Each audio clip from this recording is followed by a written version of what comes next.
Hey, today I'm going to talk about IP addresses. All computers in a network have a unique IP address which identifies them on the network and the internet.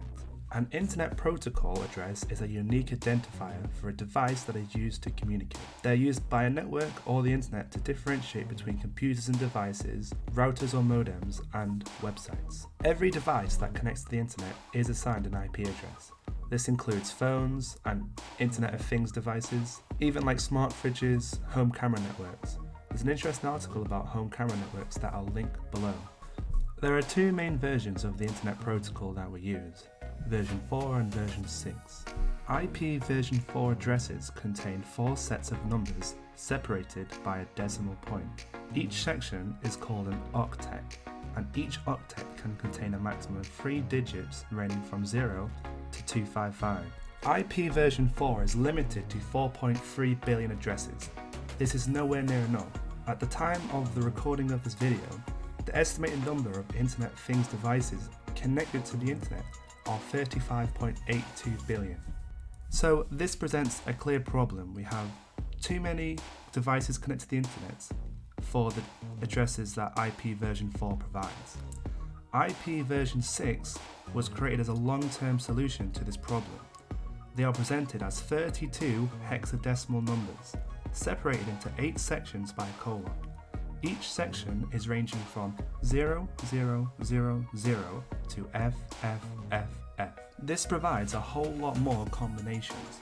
It provides 340 trillion IP addresses, which is more than enough than we need. Now I'm going to talk about the difference between public IP addresses and private IP addresses. A private IP address is not routed on the internet. This means that no traffic can be sent to them from the internet and they only work within a local network. Private addresses have different ranges reserved by Internet Assigned Numbers Authority, as per RFC 1918, which is a standard for private IP addresses. As stated, these addresses are non-routable and will never appear on the internet.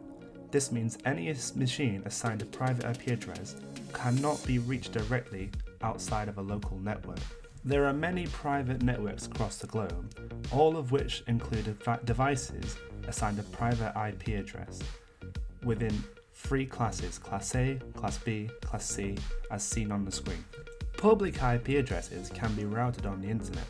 They are used by devices outside their network to communicate via the internet. These addresses can be made up of any number of combinations that isn't already reserved by the private ranges, like 8888, which is what Google uses as their primary DNS server.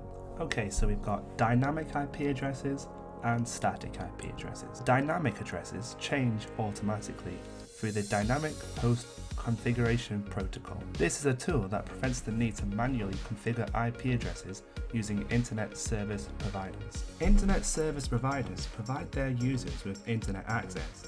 They do this by buying a large amount of IP addresses and assigning them automatically to their customer networks.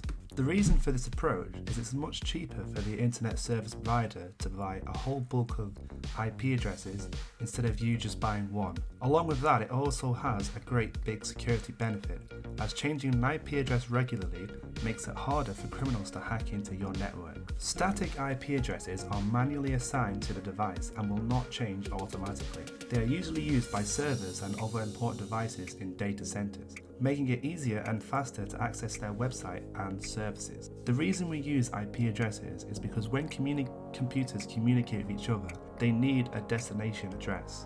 This can cause a problem because a lot of IP addresses are hard to remember and are likely to change. This is why the Domain Name System Protocol was created, to provide a means of translating easy to remember names like Google to the respective IP addresses. When we visit a website or send an email, the public IP address that is shared is the address of your home router, which was assigned by your internet operator. In later videos, I'll go into how VPNs work and how DNS servers work, which will give you a more detailed overview. But for now, I'm done. Thank you for listening to my video about IP addresses.